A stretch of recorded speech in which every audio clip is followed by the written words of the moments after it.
تیار کی گئی ہے. یہاں متقی کا لفظ آ گیا. اب اس کے بعد اللہ تعالی نے متقیوں کی چند پہچان، چند علامتیں بیان کی ہیں، یا ان کی چند صفات کہہ لیں بیان کی ہیں. ارشاد فرمایا الذین ينفقون فی السراء والضراء، متقی وہ ہیں جو خرچ کرتے ہیں. ذرا غور سے سنیے گا، خرچ کرتے ہیں، پیسہ خرچ کرتے ہیں، خوشحالی میں بھی اور تنگ حالی میں بھی. والکاظمین الغیظ، اور غصے کو پی لیتے ہیں. والعافین عن الناس، اور لوگوں کو معاف کر دیتے ہیں. واللہ یحب المحسنین، اور اللہ تعالیٰ تو اس سے بھی آگے بڑھ کر حسن سلوک کرنے والوں کو پسند کرتے ہیں. فرمایا آگے والذین اذا فعلوا فاحشۃ او ظلموا انفسهم، اور متقی وہ لوگ ہیں کہ جب ان سے کوئی بدکاری کا، بے حیائی کا کام ہو جائے، یا وہ اپنے اوپر کوئی ظلم کر لیں، یعنی کوئی گناہ کر لیں، تو فوراً وہ اللہ کو یاد کرتے ہیں. ذکروا اللہ فاستغفروا لذنوبہم، اور پھر وہ اپنے گناہوں کے لیے اللہ تعالیٰ سے مغفرت چاہتے ہیں. وَمَن يَغْفِرُ الذُّنُوبَ إِلَّا اللَّهُ، اور کون ہے اللہ کے سوا جو گناہوں کو بخشے. وَلَمْ يُصِرُّوا عَلَى مَا فَعَلُوا وَهُمْ يَعْلَمُونَ، اور پھر جان بوجھ کر اپنی حرکت پر جمے نہیں رہتے. جو گناہ کیا ہے اس گناہ پر اصرار نہیں کرتے، بار بار نہیں کرتے. یہ آیت ہو گئی. اس میں آپ نے دیکھا کہ اللہ تعالیٰ نے متقیوں کی چند صفات بیان کی ہیں، لیکن ہم آپ کی توجہ اس بات کی طرف دلانا چاہتے ہیں کہ آپ غور کریں گے تو سمجھ میں آئے گا کہ اللہ تعالیٰ نے اس آیت میں متقیوں کی دو طرح کی صفات بیان کی ہیں.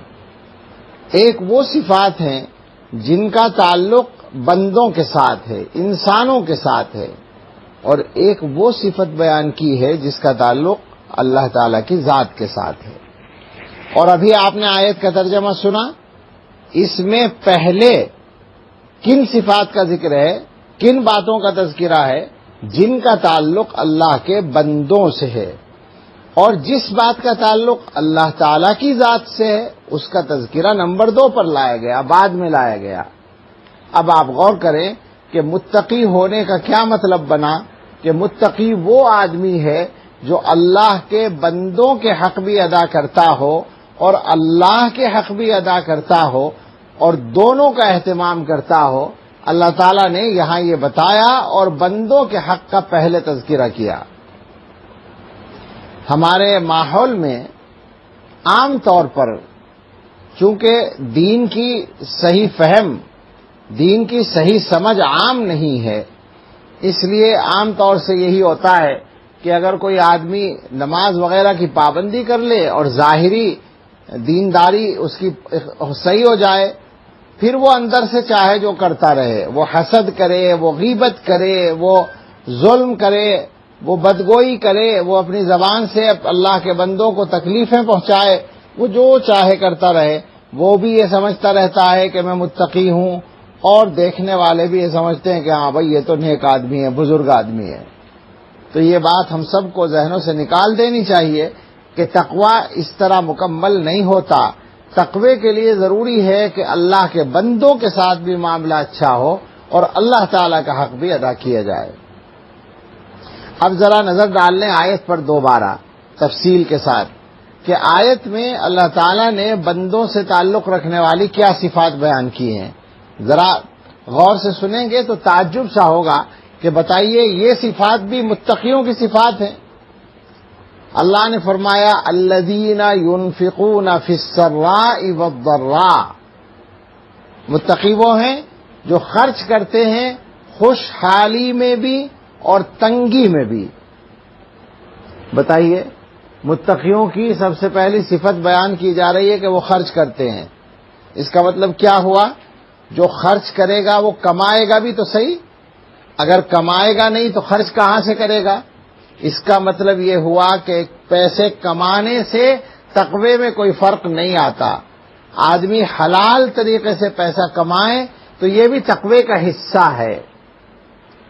بعض لوگوں کا یہ مزاج بن جاتا ہے کہ صاحب ہم تو عبادت کریں گے، ہم تو بس دین کا کام کریں گے، کمائیں گے نہیں، بچوں کی کوئی فکر نہیں کریں گے، گھر والوں کے خرچے کی کوئی فکر نہیں کریں گے، اور وہ یہ سمجھتے ہیں کہ ہم بڑا اچھا دینی کام کر رہے ہیں۔ وہ ایسے تمام لوگ یاد رکھیں کہ یہ کام کہ آدمی اپنی ذمہ داریاں پوری نہ کرے، بیوی بچوں کی فکر نہ کرے اور عبادت میں لگ جائے، دین کے کام میں لگ جائے، اگر کوئی آدمی ایسا کرتا ہے تو وہ اپنی نظر میں چاہے جتنا بڑا دیندار ہو، اللہ اور اللہ کے رسول صلی اللہ تعالی علیہ وسلم کی نظر میں دیندار نہیں ہو سکتا۔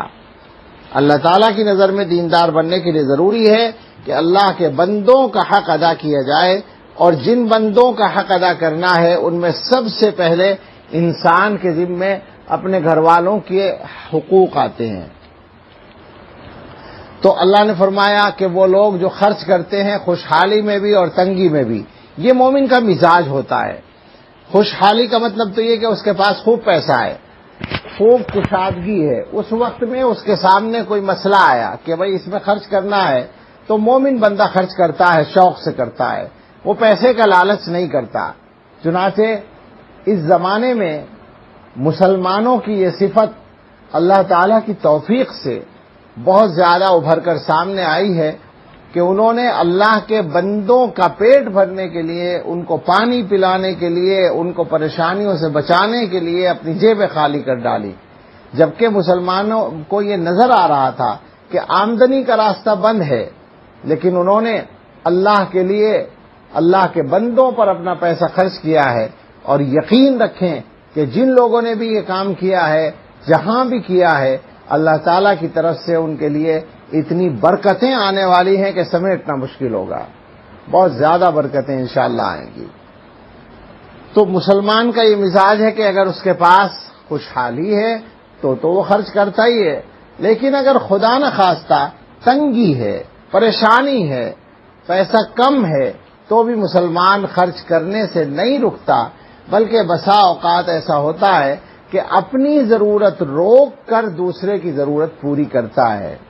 اس کے واقعات اسلامی تاریخ میں حضرات صحابہ رضی اللہ تعالیٰ عنہم سے لے کر بعد کے زمانے تک بے شمار ہیں، تاریخ بھری پڑی ہے اسلام کی اس طرح کے واقعات سے۔ میں ان واقعات کی طرف نہیں جانا چاہتا تاکہ مضمون مکمل ہو جائے۔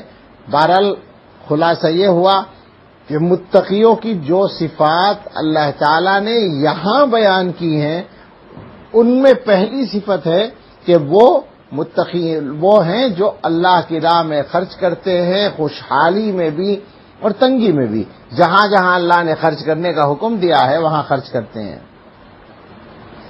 اگلا ٹکڑا والکاظمین الغیظ، عام طور سے آج کل تو آن لائن بیانات ہو رہے ہیں، لیکن جب اس سے پہلے بیانات کا سلسلہ مجموع کے سامنے ہوتا تھا، اللہ تعالیٰ آئندہ بھی آسان فرما دے، تو سامنے والے لوگوں کو دیکھ کر میں یہ آیت کا ٹکڑا پڑھ کر تھوڑا سا مسکرا کر بات کرتا تھا کہ ذرا غور کرو متقی کی کیا پہچان بتائی جا رہی ہے۔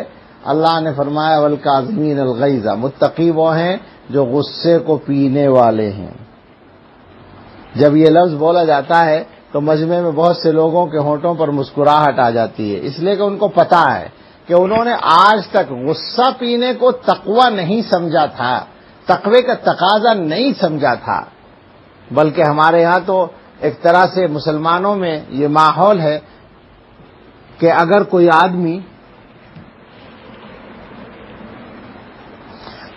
آدمی خود دیندار ہے، عبادتوں کا اہتمام کرتا ہے اور کسی قدر تقوی کی زندگی گزارتا ہے، تو وہ دوسروں پر غصہ کرنے کو اپنا حق سمجھ لیتا ہے،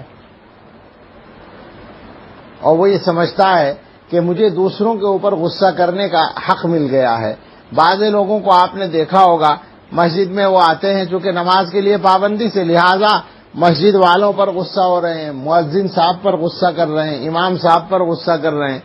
انہوں نے یہ سمجھا ہے کہ شاید غصہ کرنا ہمارا حق ہے، اور اللہ تعالیٰ یہ فرما رہے ہیں کہ غصہ خود سے تو کرنا ہی نہیں ہے، اگر کسی دوسرے سے تکلیف پہنچے، اور اس پر غصہ آ جائے تو اس غصے کو پی لینا، یہ بھی تقوی کا تقاضا ہے۔ والکاظمین الغیظ، غصے کو پینے والے متقی ہوتے ہیں۔ اس بات کو اچھی طرح سے سمجھ لیں کہ عام طور پر گناہ جو ہوتے ہیں، بہت سارے گناہ، بندوں سے تعلق رکھنے والے گناہ، وہ غصے کی حالت میں ہوتے ہیں۔ غصے کی حالت میں انسان دوسرے پر ظلم کر بیٹھتا ہے، اور یہ ظلم عام طور سے ان لوگوں پر ہوتا ہے جو آدمی سے کمزور ہوتے ہیں، مثلا اپنے گھر والوں پر ہوتا ہے۔ غصے کی حالت میں بیوی بچوں پر آدمی ظلم کرتا ہے، اور یہ ظلم عام ہے ہمارے معاشرے میں۔ ذہن میں رکھیں اچھی طرح سے کہ اللہ تعالیٰ کو ظلم پسند نہیں ہے، اور ظلم کرنے والے اللہ کو پسند نہیں ہے، کوئی بھی ہو۔ تو اگر مسلمان اپنے گھروں کے اندر اپنی بیویوں پر، اپنے بچوں پر ظلم کرنا نہیں چھوڑیں گے تو اللہ تعالیٰ کی رحمت ان کے اوپر کیسے نازل ہوگی؟ بہت خطرناک بات ہے۔ غصے کو پینا ہی پینا، اس کے علاوہ کوئی راستہ نہیں ہے۔ غصہ آنا برا نہیں ہے، مگر غصے کے تقاضے پہ عمل کرنا برا ہے۔ ابھی ہم نے چند دن پہلے پڑھا ہے، اللہ جانے کیا کس درجے حقیقت ہے، کسی میڈیکل سائنس کے ڈاکٹر کا کوئی بیان تھا کہ اگر آدمی کو غصہ آتا ہے تو غصہ آنے کا جو اصل وقفہ ہے، گویا ٹائم ہے اس کا، وہ 12 منٹ کا ہوتا ہے۔ 12 منٹ کے اندر اندر غصہ ختم ہو جاتا ہے۔ تو اگر آدمی 12 منٹ محنت کر کے اپنے غصے پر قابو پا لے تو مسئلہ آسان ہے، مگر ہمارے یہاں تو رواج ہے کہ جیسے غصہ آتا ہے تو آدمی سب کچھ پہلے منٹ میں کرتا ہے۔ قرآن و حدیث میں تو یہ بتایا گیا کہ غصہ اگر آ رہا ہے آدمی کو اور وہ چل رہا ہے تو رک جائے، کھڑا ہے تو بیٹھ جائے، بیٹھا ہے تو لیٹ جائے۔ کیا مطلب ہے اس کا؟ بالکل تصدیق ہو رہی ہے کہ حدیث کے اندر مقصد یہی ہے کہ وہ جو غصے کی تیزی کا وقفہ ہے 10-12 منٹ کا، اس کو آدمی حالت بدل کر گزار دے۔ جب اس طرح گزار دے گا تو غصہ خود بخود اتر جائے گا، اور پھر غصے کی حالت میں کوئی غلط بات کرنے کی نوبت نہیں آئے گی۔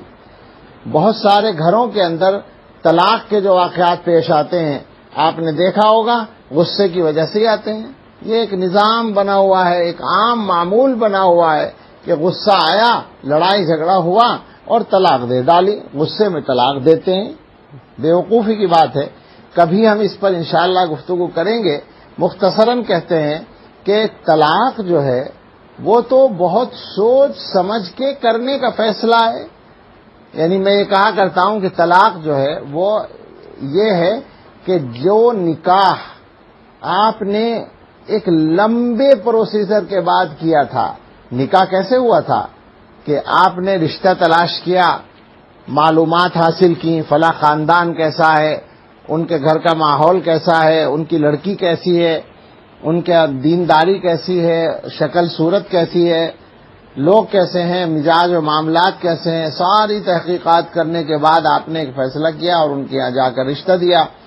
پھر انہوں نے آپ کے بارے میں اسی طرح سے تحقیقات کی، آپ سے ٹائم لیا، اور اس کے بعد ان کی طرف سے رشتہ قبول کر لیا گیا۔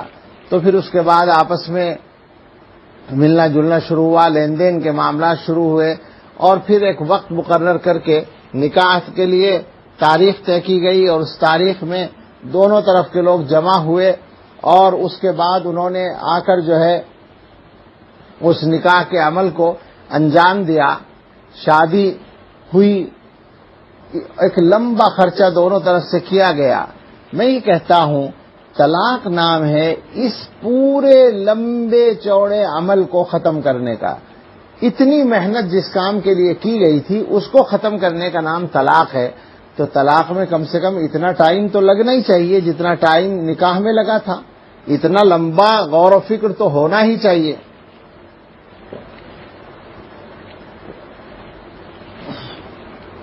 بہرحال اللہ تعالیٰ نے بتایا کہ اللہ کے جو متقی بندے ہیں ان کی صفات میں سے یہ بات ہے کہ وہ غصے کو پیتے ہیں۔ اس کا اگلا ٹکڑا ہے والعافین عن الناس، اور وہ بندوں کو معاف بھی کرتے ہیں۔ یہ بھی ایک عجیب و غریب صفت ہے۔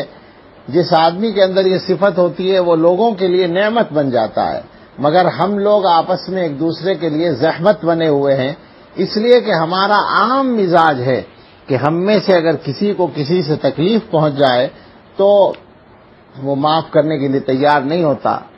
ایک تو یہ ہے کہ بہت سے لوگ تو خود ہی سے معافی بھی نہیں مانگتے، لیکن اگر کوئی معافی مانگ لیتا ہے تو اگلا آدمی معاف نہیں کرتا، معاف کرنے کا مزاج ہی اس کا نہیں ہوتا۔ اللہ تعالیٰ نے بتایا کہ متقیوں کی صفت ہے کہ وہ لوگوں کو معاف کرتے ہیں۔